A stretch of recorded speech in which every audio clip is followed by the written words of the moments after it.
ओम शांति। एक यहूदी फकीर ने कभी एक किताब लिखी थी और उस यहूदी फकीर ने वो किताब उसी गांव में रहने वाले एक धर्म गुरु के पास भेजी। जो भी धर्म गुरु थे वो सभी उस सूफी या यहूदी फकीर के विरोधी थे। फिर भी उस यहूदी फकीर ने कहा अपने शिष्य को कि ये किताब तुम उस धर्मगुरु के पास ले जाओ। शिष्य ने कहा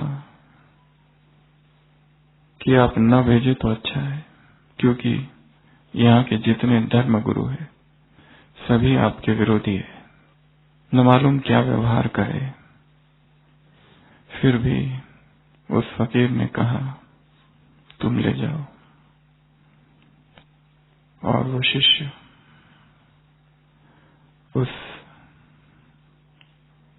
किताब को लेकर धर्मगुरु के घर पहुंचता है।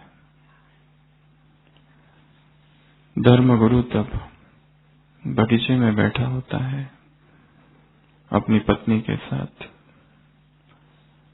शिष्य उस धर्मगुरु से कहता है कि मेरे गुरु ने अर्थात उस फकीर ने ये किताब लिखी है और आपको देने के लिए कहा है। जैसे ही वह धर्मगुरु उस किताब को देखता है और नाम देखता है किसने लिखी है, उस किताब को दूर फेंक देता है और कहता है यहाँ से निकल जाओ, तुम्हारी हिम्मत कैसे हुई यहाँ आने की। अशिष्ट और दुर्व्यवहार उसके साथ वो करता है। उसकी पत्नी वहां पर बैठी हुई होती है। वो उस धर्मगुरु से कहती है माना कि आपको वो किताब नहीं पढ़नी है, परंतु फेंकने की क्या आवश्यकता थी। वो शिष्य वहां से चुपचाप निकल जाता है और वो धर्मगुरु जैसे हाथों में बिच्छू काट लिया हो। वो पत्नी उसे समझाती है आपको फेंकना ही था किताब को तो बाद में फेंकते। उस शिष्य के सामने फेंकने की क्या आवश्यकता थी। ये दुर्व्यवहार आपने जो किया ये उसके सामने करने की क्या आवश्यकता थी। रख लेते थे किताब, पड़ी रहती थी पुस्तकालय में, इतनी किताबें तो रखी हुई है, ये भी किताब रखी हुई रहती। शिष्य वापस आता है और उस फकीर से आप बीती सुनाता है।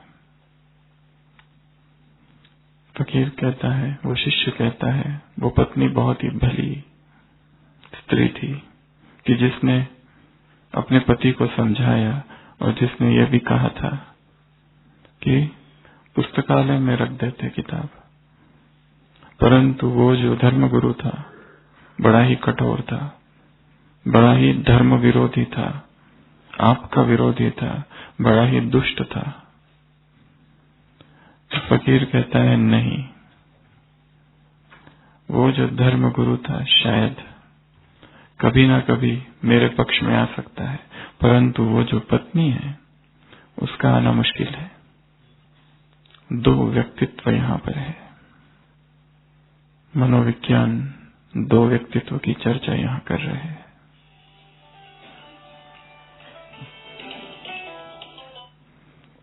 कौन से वो दो व्यक्तित्व है? कौन से वो दो व्यक्तित्व है?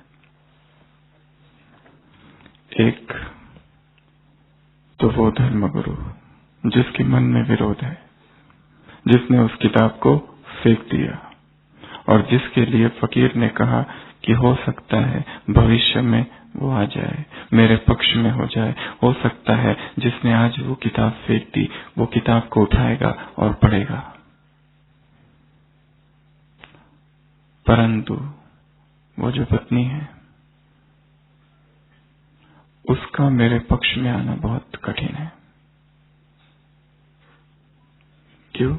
उसने क्या कहा था कि किताब को पुस्तकालय में, लाइब्रेरी में रख दो, पड़ी रहेगी जैसी बाकी किताबें पड़ी हुई है। मनोविज्ञान की राह जटिल है। पहला व्यक्ति है जिसके मन में विरोध है, और जैसा फकीर ने कहा था, हो सकता है वो मेरे पक्ष में आ जाए। जैसे वो शिष्य वहां से चला जाता है और थोड़ा समय हो जाता है तो वो धर्मगुरु सोचता है, क्रोध में मैंने क्या कर दिया, और उसके मन में इच्छा जागृत होती है, आखिर ऐसा किताब में है क्या, क्यों मैं इस फकीर का हमेशा से ही विरोध करता आ रहा हूं। और वो किताब उठाता है और किताब खोलता है और किताब को पढ़ता है, और उसे लगता है हाँ, इसमें तो वही सत्य है जो सदियों से सत्य है, और जिसकी मुझे भी तलाश है। शायद इस फकीर ने उसे पा लिया, परंतु संभावना बहुत कम है कि वो पत्नी उस किताब को पढ़े। ये एक दूसरा व्यक्तित्व है जो कि किसी पक्ष में नहीं है, जिसके मन में कोई विरोध नहीं है, कोई संदेह नहीं है।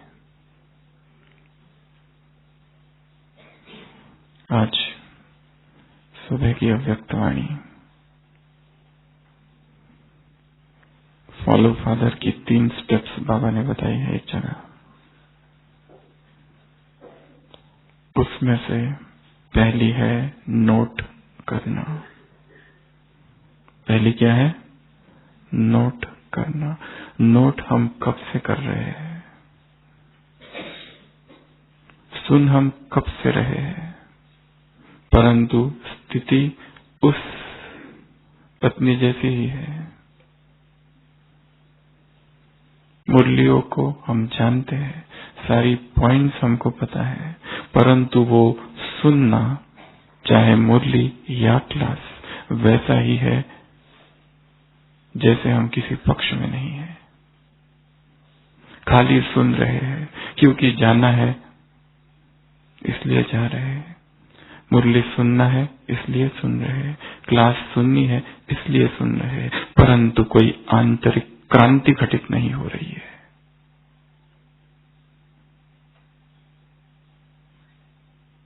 और वो जो धर्मगुरु है उसके मन में विरोध है, इसलिए किताब को फेंक दिया, परंतु उसी के मन में बाद में जिज्ञासा उत्पन्न हो रही है उसे जानने की। जिस मन में संदेह है, संशय नहीं संदेह, वही सत्य तक पहुंचता है। जिसके मन में प्रश्न उठते हैं, ऐसा क्यों है, ऐसा क्या है,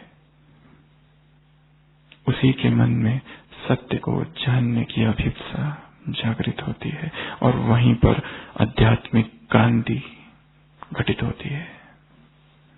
केवल सुनना नहीं, केवल नोट करना नहीं। बाबा ने कहा, वक्ता भी तुम बहुत अच्छे बन गए हो, बाबा की एक पॉइंट को कितनी रमणीकता से सुनाते हो। बाप तो बाप, बाप के भी सिरताज हो, परंतु वो सुनाना भी एक आदत सी है। सुनाने वाले में भी, सुनने वाले तो शायद दूर, सुनाने वालों में भी क्रांति नहीं हो रही है, स्पिरिचुअल रिवॉल्यूशन नहीं हो रहा है, परिवर्तन नहीं हो रहा है, क्योंकि वो सुना भी रहा है आदतन वही वही जो पहले भी सुनाया था। जब तक प्रश्न नहीं उठते, जब तक मन में एक सूक्ष्म विरोध, ये है क्या, ये क्यों कहा, ये किस लिए कहा, ये किसने कहा, किस अर्थ से कहा, क्या इस अर्थ को मैं जानता हूं, जानने का भ्रम कहीं ना कहीं पैदा हो जाता है, और यही जानने का भ्रम उन्नति को रोकता है। हमारी स्थिति भी शायद उस पत्नी जैसी ही है जो कहती है कि पड़ी रहेगी, किताब का विरोध करने का क्या आवश्यकता है, विरोध भी मत करो, चुपचाप रखो और वो पड़ी रहेगी लाइब्रेरी में। वैसे ही कोई किताब देता है, ले लो और रख दो, अंदर पड़ी रहेगी। कोई कुछ अच्छी बात सुनाता है, ले लो और रख दो, पड़ी रहेगी। उसका विरोध नहीं है, सूक्ष्म विरोध हो, सकारात्मक विरोध, वो विरोध नहीं कहा जाएगा, संदेह कहा जाएगा। एक है संशय, जिसके लिए बाबा कहते हैं विनाश को प्राप्त होंगे। दूसरा है संदेह। संदेह अर्थात चिंतन, प्रश्न जाग रहे मन में, यह क्यों कहा, क्या वास्तव में ऐसा है? कौतूहल है, जैसे छोटा बच्चा, प्रश्न है मन में, ऐसा क्यों है, वैसा क्यों है। हर बात के लिए प्रश्न है उसके मन में। D.H. लॉरेंस ने एक जगह लिखा है, ब्रिटिश ऑथर, कि छोटे से बच्चे ने मुझे कहा कि मुझे बताओ ये पत्ते हरे क्यों है। छोटे से बच्चे ने पूछा और मैंने उससे कहा, बेटा मुझे भी नहीं पता। मैं क्या कहता उससे, क्योंकि मुझे तो वास्तव में पता नहीं। क्या हमें वास्तव में पता है? हाँ, विज्ञान जानता है, शायद क्लोरोफिल की वजह से, परंतु क्लोरोफिल की वजह से भी क्यों है, शायद हम नहीं जानते। सुन लिया, नोट कर लिया, बोल दिया, वक्ता बन गए, अर्थात ज्ञानी नहीं। एक प्रचंड आंतरिक क्रांति हो, वैचारिक क्रांति, संकल्पों की क्रांति, संस्कारों की क्रांति, भावनाओं की क्रांति, जहां पर कुंदन बन जाए सोना। तो आज की मुरली, चारों सब्जेक्ट्स, 4 विषय और संपूर्ण ज्ञान का सार क्या है? बेहद। क्यों? यह रख दी है नोट करके डायरी, पुस्तकालय में, घर में। क्यों? बेहद अर्थात, बेहद अर्थात, बेहद अर्थात, बेहद शब्द का क्या अर्थ है? बेहद के कई सारे अर्थ है। एक अर्थ है अनलिमिटेड, अर्थात असीम, अर्थात हदों से पार, अर्थात अपार, जिसका कोई पार नहीं, जिसकी कोई हदें नहीं, जिसकी कोई लिमिट नहीं, अनकन्फाइंड, अनरिस्ट्रेन्ड। एक अर्थ। दूसरा अर्थ बेहद का है इमेजरेबल, अर्थात जिसे गिना नहीं जा सकता, नापा नहीं जा सकता, जिसकी थाह नहीं ली जा सकती, अथाह, जैसे सागर अथाह है। तीसरा अर्थ है बेहद, अर्थात जिसे गिना नहीं जा सकता, अगण्य है, अगम है। एक अर्थ है जिसे जाना ही नहीं जा सकता, अनफैथमेबल, अज्ञेय है, जिसे नहीं जाना जा सकता, अनअंडरस्टूड। एक अर्थ है एब्सोल्यूट, संपूर्ण, ऑल, सब कुछ इंक्लूड करते हुए, बेहद। एक अर्थ है अनकंडीशनल, अर्थात बेशर्त। एक बेहद शब्द है, परंतु अर्थ बहुत है।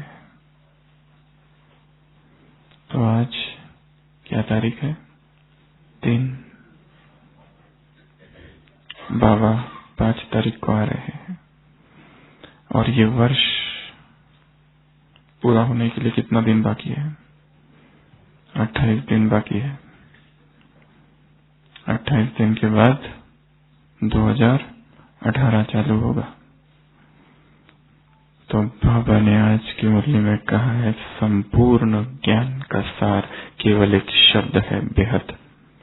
चारों ही विषयों का सार केवल एक शब्द है, बेहद। इसी बेहद शब्द के अर्थ स्वरूप में टिक जाना अर्थात संपूर्णता, अर्थात विजयी रत्न, अर्थात कर्मातीत स्टेज। तो ऐसे हम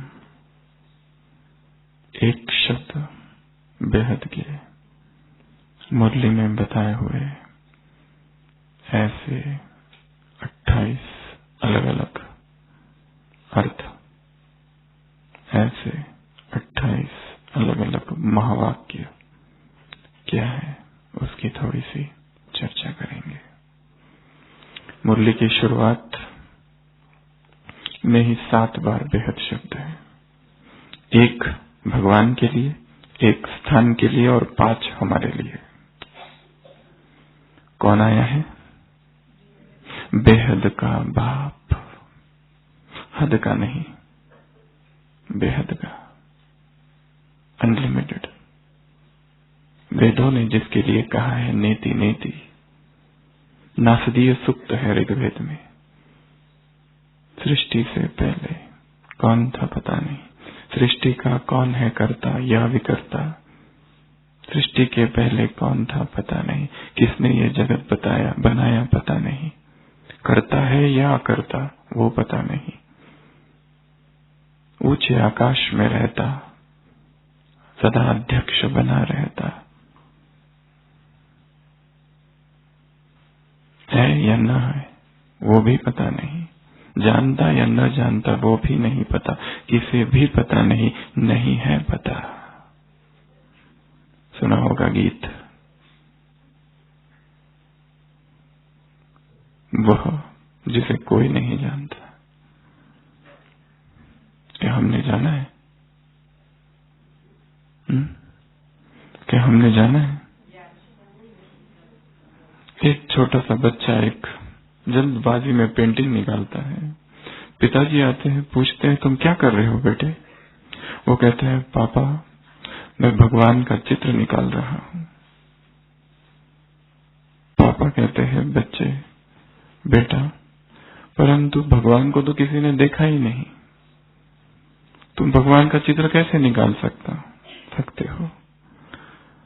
तो बच्चा कहता है आप फिक्र नहीं करो, जब मैं निकाल दूंगा तो सब देखेंगे। हर एक ने भगवान का अपना अपना एक चित्र निकाल के रखा है। भगवान यहाँ पर ब्राह्मणों के सामने है, फिर भी ब्राह्मणों में भी भगवान को हमने अपने अपने रीति से जाना है। उसका जो चित्र मानस पटल पर है, उसका जो चित्र हमारे हृदय में अंकित है, वो हमारा अपना है। वो कह तो सब रहा है, बता सब कुछ रहा है स्वयं के बारे में, फिर भी हमने उसे जैसे जाना है वो अपने ढंग से जाना है, ना वैसे ढंग से जैसे कि वो है। अव्यक्त महावाक्य है बाबा के, जब तुम मुझे संपूर्ण रूप से जान जाओगे तब संपूर्ण बन जाओगे। अर्थात नहीं जाना है तो कौन आया है? बेहद का बाप, वह जो असीम है, वह जो अपार है, वह जो अमित है, वह जो अपरिमित है, वह जो बेशुमार है, अखूट है, अखंड है, एब्सोल्यूट है, समग्र है, सापेक्ष नहीं, रिलेटिव नहीं, वह आया है। तो एक बेहद है, वो एक बेहद है स्थान के लिए, ये स्थान भी बेहद का है। एक जगह कहा घर, धरती पर साकार वतन में ये स्थान बेहद का स्थान है, जिस स्थान पर भगवान आते हैं। ये दूसरा बेहद, और 5 बेहद है हमारे लिए। क्या क्या है हम में? बेहद की बुद्धि, अर्थात कौन सी बुद्धि? जो बुद्धि मैं से रिक्त है, बुद्धि मैं से रिक्त है, वह बेहद की बुद्धि है। मैं करता हूं, मैं जानता हूं, मैंने किया, मेरी विशेषता, मेरी तपस्या। तपस्या मैं की थाली में आते ही विषाक्त हो जाती है।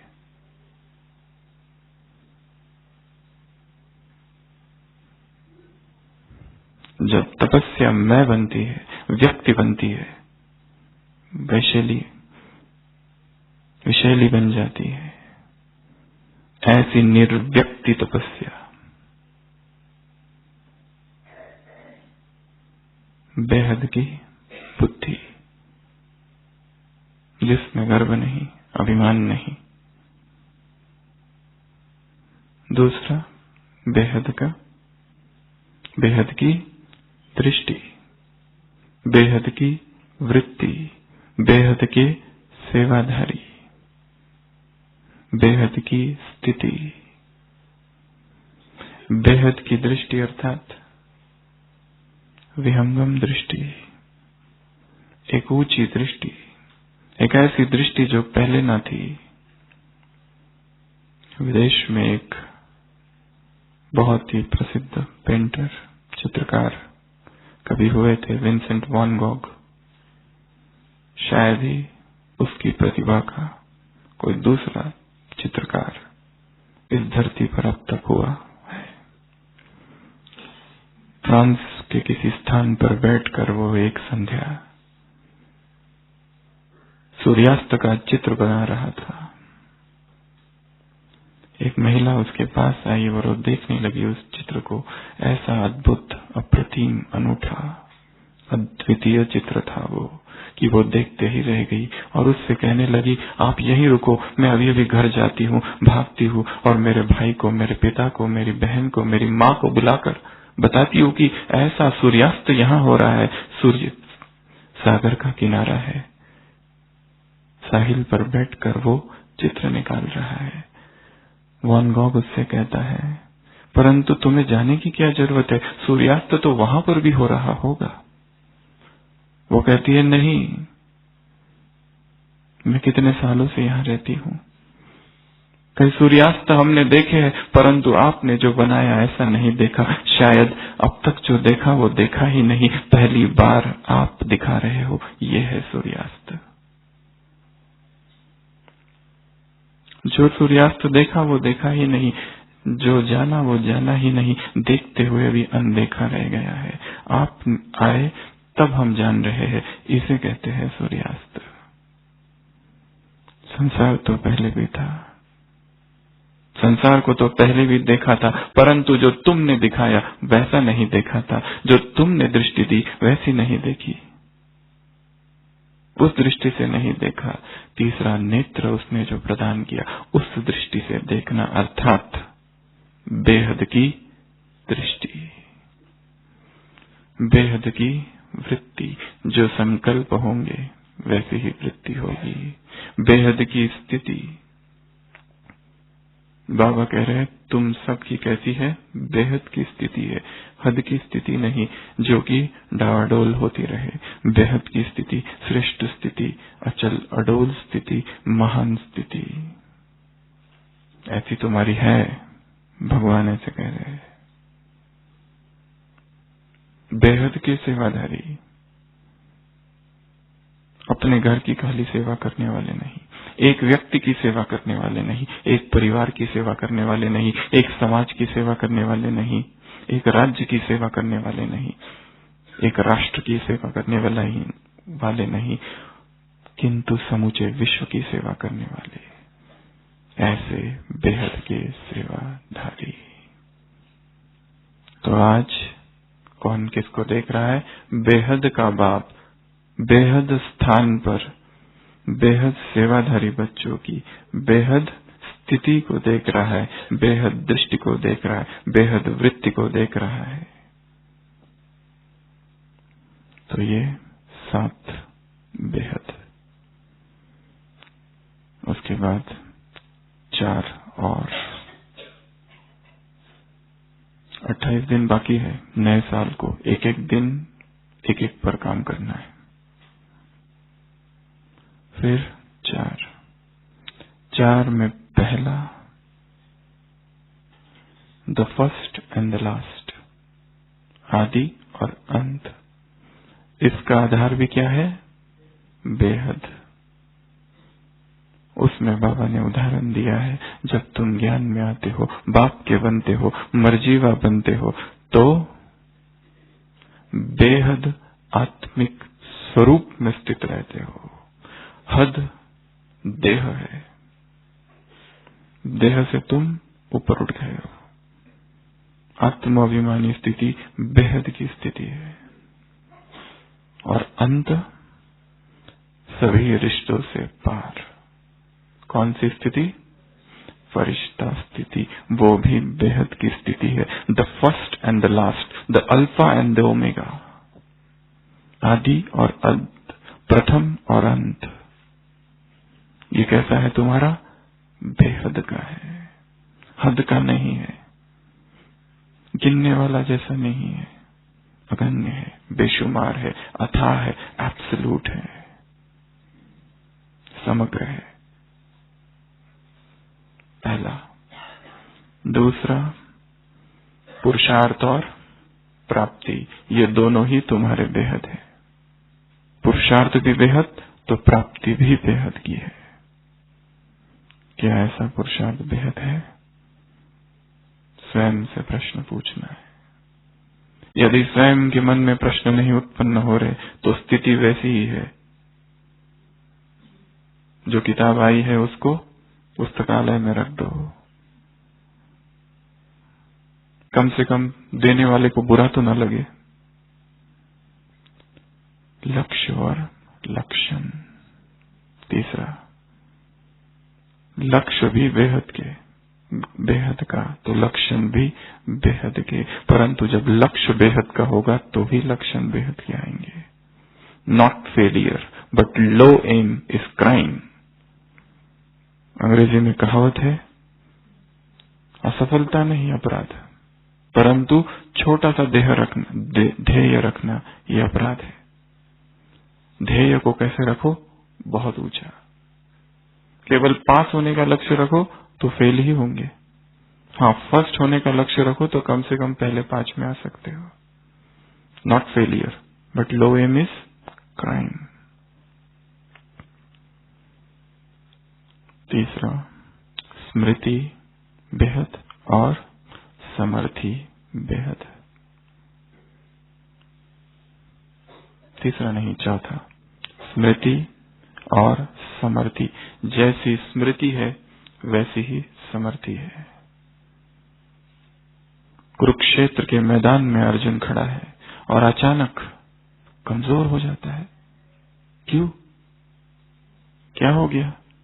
फीवर, बुखार, खांसी, क्या हो गया? कमजोरी कहां से आ गई? कोई बीमारी आ गई? क्यों कमजोर हो गया अचानक? शरीर तो वही है, क्यों शिथिल गाठ हो गया? दांड, उसका धनुष्य गिरा जा रहा है। क्यों? क्योंकि स्मृति कमजोर हो गई। तो वह व्यक्ति जो अभी युद्ध करने वाला था, क्या हो गया उसको? वो शौर्य, वो पौरुष, वो सामर्थ्य, वो बल, वो साहस खो गया। भागने की सोच रहा है और अपनी कायरता को हिंसा में अरुचि का नाम दे रहा है।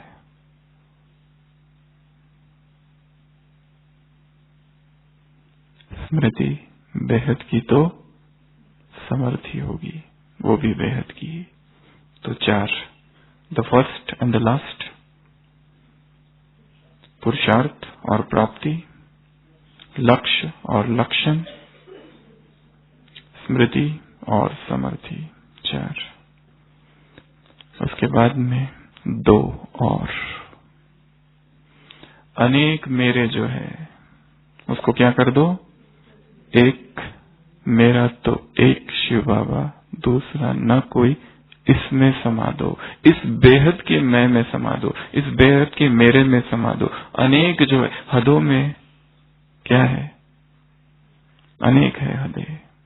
बाबा ने कहा लिस्ट बनाओ, बनाई सबने। होमवर्क था आज की मुरली से। एक भाई ने हमको लिस्ट बना के भेजी है 100 हद की 100 बातें। अगर नहीं बनाई तो डायरी, बाबा ने कहा माल बहुत है तुम्हारी डायरी में, बोला है आज तुम्हारी डायरी में माल बहुत है। अनेक मेरों को क्या कर दो, एक में समा दो। ये पहला। दूसरा, बेहद अर्थात बाप को फॉलो करना। उसमें 3 स्टेजेस बताई। एक है नोट करना डायरी में, किताब में, कॉपी में। दूसरा है बोलना, वक्ता बनना। बाप से भी अच्छा बोलते हो, बाप के भी सिरताज हो बोलने में। एक ही पॉइंट को खींच खींच के अच्छे से बताते हो। कंपटीशन हो जाए। चार्ली चैपलिन था कभी संसार में एक व्यक्ति, उसके रहते ही एक कंपटीशन हुई थी, उसके जैसी कौन एक्टिंग करके बता सकता है। और उसके जैसे दिखने वाले जो भी होंगे वो आ जाए तो बहुत सारे लोग आए, परंतु एक व्यक्ति बिल्कुल उसके जैसा दिखता था और उसने जो एक्टिंग की, चार्ली चैपलिन भी उस कंपटीशन में गया था और चुपके से बैठा था, परंतु उस व्यक्ति ने चार्ली चैपलिन को भी मात दे दी, चार्ली चैपलिन की ही एक्टिंग करने में। इतनी कुशलता से उसने एक्टिंग की थी चार्ली चैपलिन की। चार्ली चैपलिन को भी मानना पड़ा, तुम तो मेरे भी बाप हो। ये दो तक तो तुम पहुंच गए हो। नोट करना, लिखना, दूसरा सुनाना। परंतु एक तीसरी भी अवस्था है, द थर्ड, वो है पार जाना, उपराम जाना, बंधन में नहीं फंसना। कोई भी बंधन तुम्हें स्वीकार ना हो। तार, लकीर, जंजीर,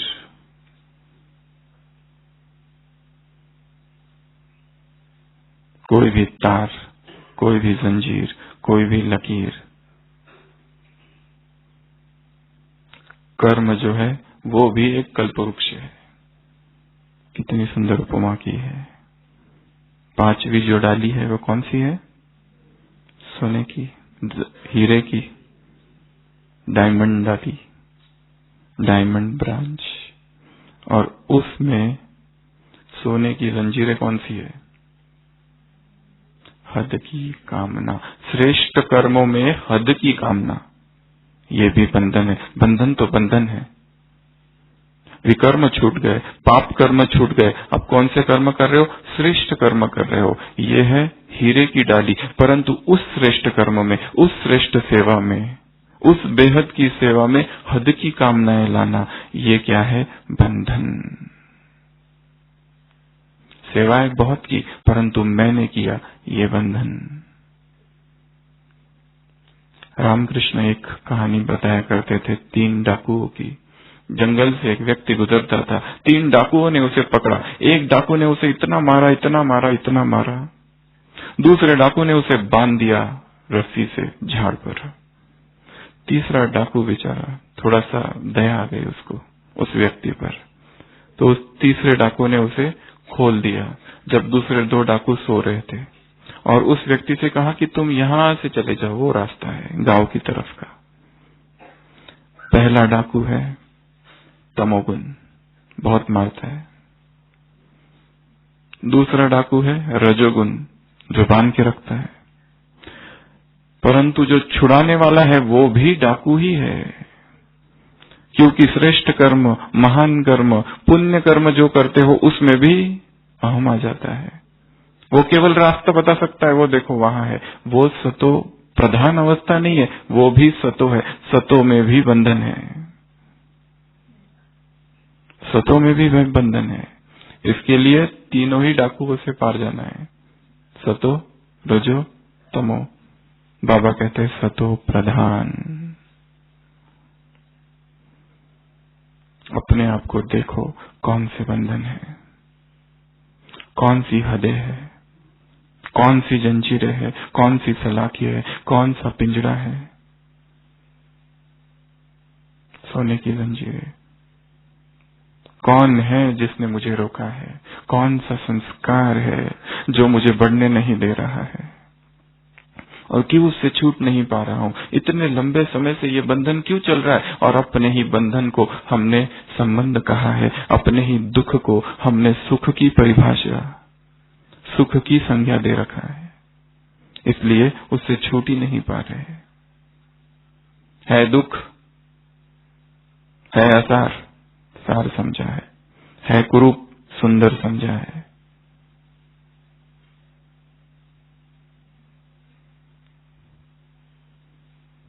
क्यों नहीं छूट पा रहे? क्या कारण हो सकता है? जंजीरों का हमें पता है, पिंजरे का हमें पता है, छूट नहीं पा रहे। क्या कारण है? एक मनोवैज्ञानिक ने एक प्रयोग किया था। उसने क्या किया, एक उबलते हुए पानी में, एक बर्तन में उबलता हुआ पानी था, उसमें एक मेंढक को फेंक दिया। जैसे उस मेंढक को उस उबलते हुए पानी में फेंका, मेंढक उसमें गिरा और छलांग लगाकर बाहर आ गया। उसने दूसरा प्रयोग किया, एक कुनकुने पानी में या ठंडे पानी में एक दूसरा मेंढक फेंका, तो मेंढक तो बड़ा मस्ती से उसमें तैरने लगा। फिर धीरे धीरे उस पानी को गर्म करना चालू किया। मेंढक अभी भी तैर रहा है, पानी गर्म होते गया, मेंढक एडजस्ट होता गया और एडजस्ट होता गया, एडजस्ट होता गया। पानी का तापमान बढ़ते गया, बढ़ते गया, बढ़ते गया, बढ़ते गया, बढ़ते गया। मेंढक एडजस्ट होता गया, होता गया, होता गया, और तापमान उतना ही पहुंच गया जितना कि पहले पानी में था। फिर भी मेंढक वहीं रहा और मर गया। क्यों? क्यों? बंधनों के साथ एडजस्ट होता गया, हदों में एडजस्ट होता गया, जंजीरों में एडजस्ट होता गया। जब व्यक्ति को ऐसी गहन प्रतीति हो जाती है, एक्सपीरियंस कि ये खतरा है, ये डेंजरस है, ये नुकसानदायक है, ये श्रीमत के विरुद्ध है, खतरा, संकट उसे दिखाई देने लगता है, तुरंत बाहर निकल जाता है। ऐसा संकट इस संसार में दिखाई दे कि संसार ऐसा ही उबलता हुआ और जलता पानी है, असार है, अनित्य है, कुरूप है। इस सुखों में दुखों को जो देख ले वो इससे बाहर निकल जाता है। जो संबंध है इतने लंबे समय से हम चला रहे हैं किसी व्यक्ति के साथ, एक व्यक्ति के साथ, शायद वही संबंध बंधन है, वही बाधा है, वही कंटक है। और मार्ग को यदि निष्कंटक करना है, उस कांटे को निकाल कर फेंकना होगा, या फिर जो हाल दूसरे मेंढक का हुआ, एडजस्ट करता गया, पानी थोड़ा थोड़ा तापमान बढ़ा, उसे पता ही नहीं चला कब बढ़ रहा है, एडजस्ट करता गया, करता गया, करता गया, और अंततोगत्वा मर गया। हम कौन से मेंढक हैं, पहले या दूसरे?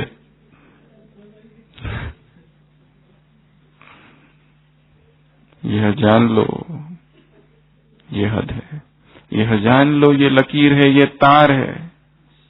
10 तार यदि निकल जाए और एक बाकी रहे तो भी बंधन है। पंछी उड़ नहीं सकता, उड़ते पंछी हो या बंधन वाले पंछी हो। एक मुरली थी जिसमें बाबा ने कहा था 21/11/81 छोड़ो तो छूटे। 21 नवंबर 1981 आज बाप दादा एक बेहद का अर्थ सहित अलौकिक वृक्ष को देख रहे हैं। एक वृक्ष है जिसमें अलग अलग प्रकार के पंछी है। उन पंछियों की वजह से ये वृक्ष और ज्यादा सुंदर हो गया। उस वृक्ष पर 3 प्रकार के पंछी है। पहले पक्षी है जो चिल्लाते हैं, छुड़ाओ छुड़ाओ छुड़ाओ, बचाओ बचाओ बचाओ। वो जानते हैं कि हम फंसे हुए हैं, परंतु कमजोरी के पंजों से पकड़ के रखा है, परंतु कहते हैं परंतु छूटते नहीं है। दूसरे प्रकार के पंछी है, कमजोर है, छूटना चाहते हैं परंतु बल नहीं है, शक्ति नहीं है। तीसरे है भोले पंछी, उनको पता ही नहीं छूटना भी है, उनको लग रहा है ये श्रीमत चल रही है, सुविधाजनक श्रीमत, फिलॉसफी ऑफ कन्वीनियंस, ये श्रीमत है, बाबा ने कहा है और ये ऐसा ही है, इसको चलने दो। ये तीन प्रकार के पक्षी।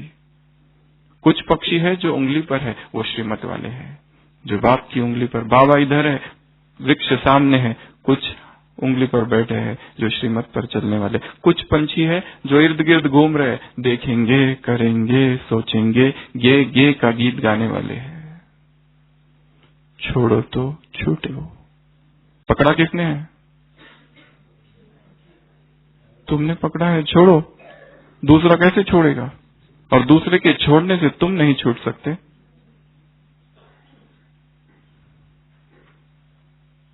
जिसे पकड़ा है उसे छोड़ दो, छोड़ने में ही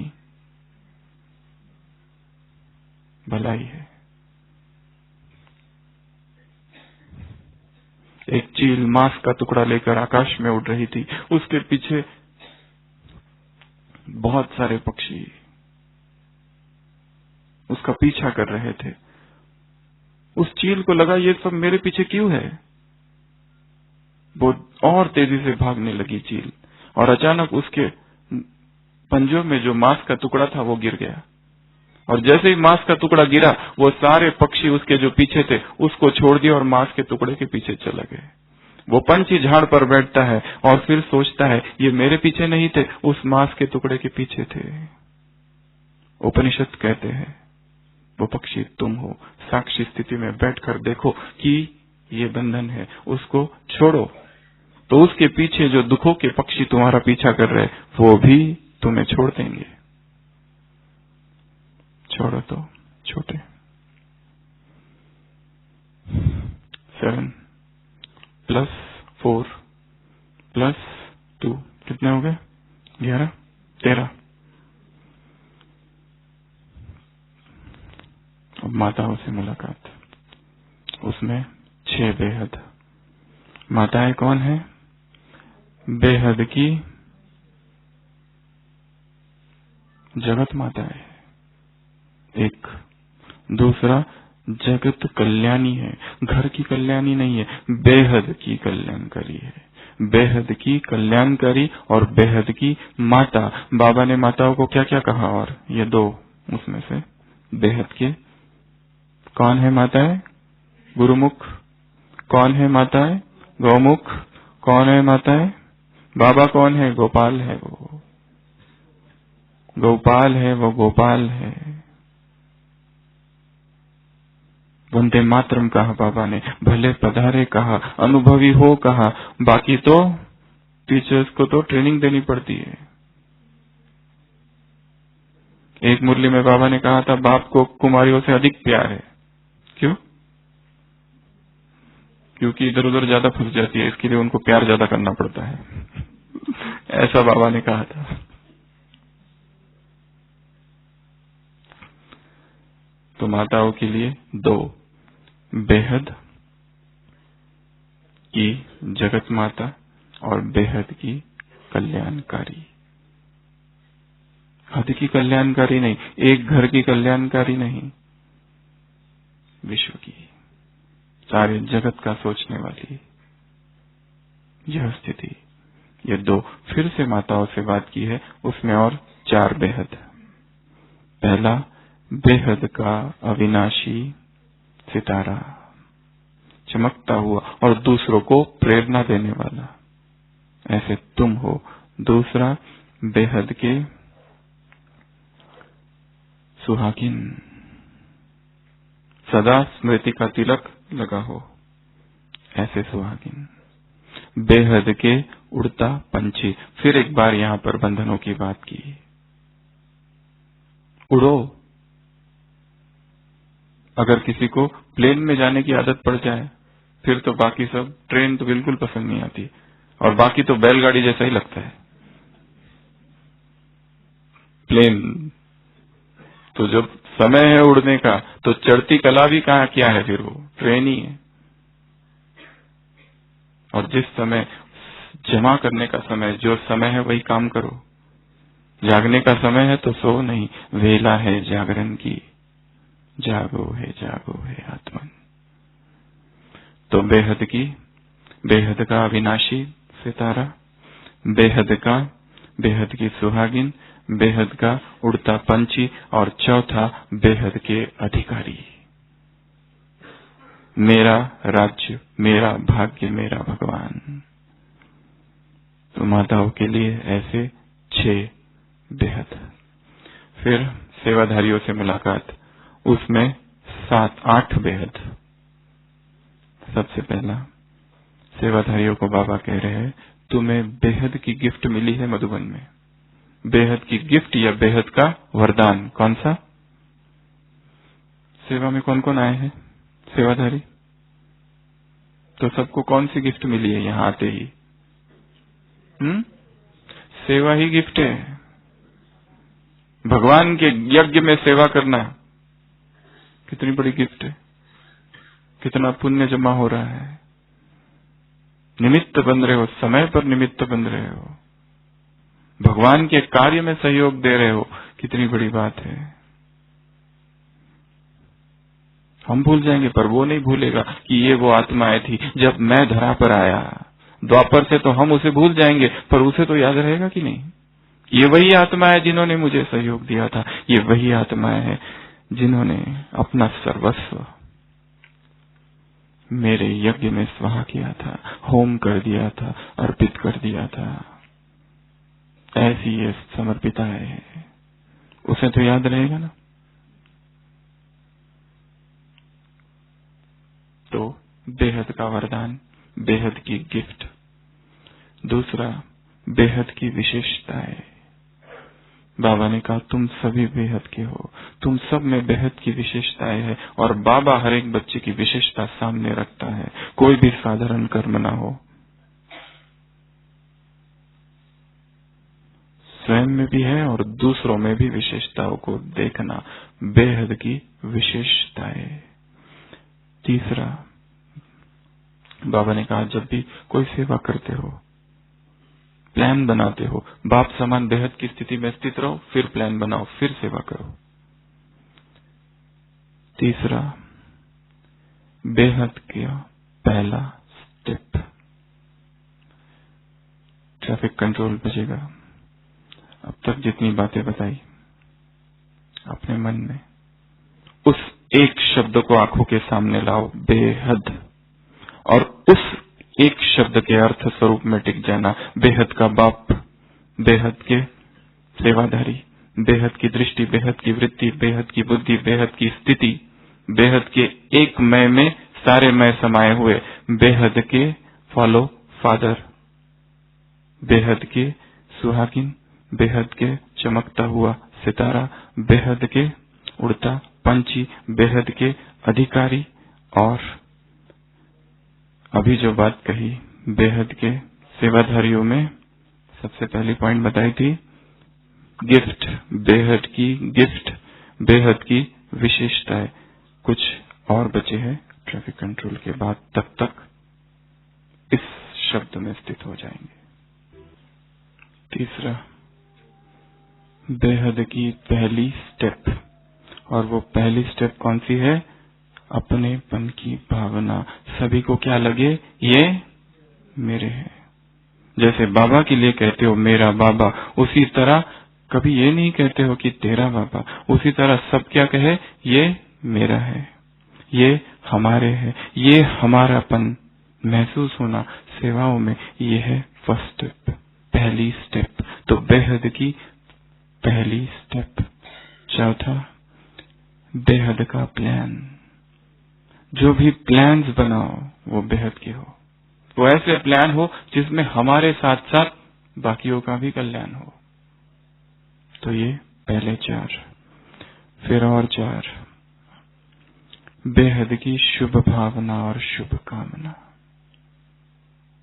अगला, बेहद के बुजुर्ग, बुजुर्ग अर्थात अनुभवी, तजुर्बेदार, काका जी और पिताजी, अनुभवी बन जाना,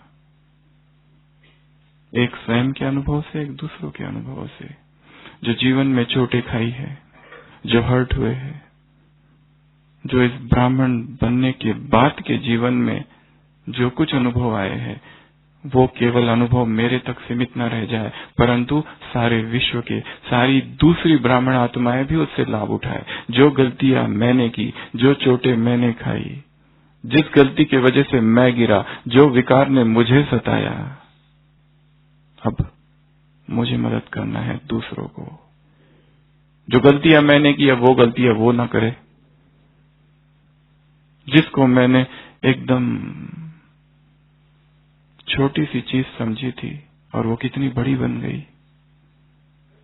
इस अनुभव के बाद प्रायश्चित्त यही है कि दूसरों को हम अपने अनुभव से सिखाएं।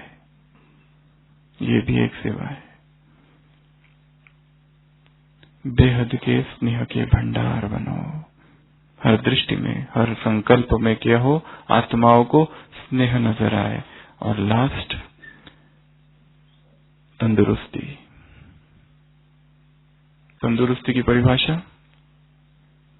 मन तंदुरुस्त हो। शरीर को कुछ ना कुछ तो होगा, परंतु भोगना क्या बन जाए, योजना। पलंग पर बैठकर क्या करो हॉस्पिटल में या घर पे जब बीमार हो तो प्लानिंग करो। विष्णु के जैसे, ब्रह्मा बाप के जैसे सागर के तले में चले जाओ, मनन करो। समय बहुत है उस समय जब बीमार पड़ते हैं, फ्रैक्चर ही हो गया, कहां भागेंगे अब। या नियति को, भाग्य को, ड्रामा को, बाबा को, व्यक्तियों को, परिस्थितियों को, समय को, स्थान को, स्वयं को दोषी ठहराते बैठेंगे। एक तो ब्लेम गेम है, इसकी वजह से, इसकी वजह से, इसकी वजह से, इसकी वजह से, इसकी वजह से। स्थान, व्यक्ति, समय, भाग्य, ड्रामा, भगवान, खुद मैं, सबको दोष देता है व्यक्ति बैठकर। बहुत टाइम होता है व्यक्ति में आ जाएगा तो उस समय क्या करना है, चिंतन, मनन, गहराई में जाओ, मोती लेके आओ। समय को, वो भी समय को सफल करो। अब वो सेवा की, अब मन से सेवा करो। इसको कहते हैं तंदुरुस्ती। मन सदा तंदुरुस्त, तो बेहद की तंदुरुस्ती, इसको कहा बाबा ने महावीर। तो हो गए 27। एक लास्ट है 28वां पॉइंट, जो कि हम लेंगे प्रश्न उत्तर से। बेहद की अखूट अविनाशी कमाई। बेहद की अखूट अविनाशी कमाई। कैसी है ये कमाई? खुशी वाली। कोई छीन सकता है, कोई चुरा सकता है, कोई लूट सकता है। वो सुदामा दिखाया है, निकलता है, कृष्ण से मिलने जाता है, तो उसकी पत्नी कहती है कि तुम अकेले जा रहे हो, किसी को साथ तो ले लो, अगर कोई चोर डाकू आ जाए और तुमको लूट ले तो। वो कहता है मेरे पास कृष्ण भक्ति के अतिरिक्त कुछ है ही नहीं, और यदि कोई उसे लूट ले तो वो भी भक्त बन जाएगा। इसलिए बाबा कहते हैं, क्या कहा, अगर इस कमाई को कोई छीन ले, लूट ले तो खुश हो, उसको कहो लो, वो भी मालामाल हो जाएगा। ऐसी ये कमाई है, इसमें गड़बड़ नहीं। स्पिरिचुअल इनकम इनविजिबल है, ये अदृश्य है, परंतु हो रही है। तो ऐसे ये 28 बेहद है। फिर से एक बार रिवाइज करते हैं, फिर क्लास को पूरा करते हैं। पहला, बेहद का बाप, बेहद के स्थान, बेहद का घर, जिसको बाबा ने कहा एक जगह, बेहद की दृष्टि, बेहद की वृत्ति, बेहद की बुद्धि, बेहद के सेवाधारी स्थिति। फिर 2, 4 बेहद में फर्स्ट और लास्ट, पुरुषार्थ और प्राप्ति, लक्ष्य और लक्षण, बेहद का स्मृति और समर्थि। 4 + 2, एक मैं में अनेक समा जाए। दूसरा फॉलो फादर, उसमें 3 बातें नोट करना, बोलना और पार जाना, अर्थात सब बंधनों से पार, सब हदों से पार, जंजीरें तोड़ देना, पिंजरा तोड़ दो, लकीरें नहीं रहे, तार नहीं रहे कोई। उसके बाद माताओं के लिए बेहद की जगत माता, बेहद की विश्व कल्याणकारी, बेहद की तिलक, तिलक, सितारा, पंछी और अधिकारी, सब कुछ बेहद का। उसके बाद में सेवाधारियों से बेहद की गिफ्ट मिली है, सौगात मिली है, वरदान मिला है। बेहद का विशेषताएं, बेहद की स्टेप, पहली स्टेप बिलोंगिंगनेस की फीलिंग, बेहद की लास्ट प्लान। उसके बाद में बेहद का शुभ भावना, शुभ कामना। उसके बाद में बुजुर्ग अनुभव, बेहद का अनुभव बाबा ने कहा। उसके बाद में बेहद के स्नेह के भंडार बन जाओ, स्नेह बांटो। और फिर लास्ट तंदुरुस्ती, और लास्ट 28वां बेहद की अविनाशी अखूट कमाई। ऐसे कैसे कैसे ऐसे सदा बेहद की स्थिति में स्थित रहने वाले बच्चों को, ऐसे उड़ते पंछी अर्थात सदा उड़ती कला में रहने वाले बच्चों को, ऐसे सदा अपनी अंतिम फरिश्ता स्वरूप का अनुभव करने वाले बच्चों को, ऐसे सदा बाप समान कर्म बंधनों से कर्मातीत, ऐसे क्या मंजिल के समीप श्रेष्ठ आत्माओं को बाप दादा का याद प्यार, गुड नाइट और नमस्ते। हम रूहानी बच्चों की रूहानी बाप दादा को याद प्यार, गुड नाइट और नमस्ते। ओम शांति।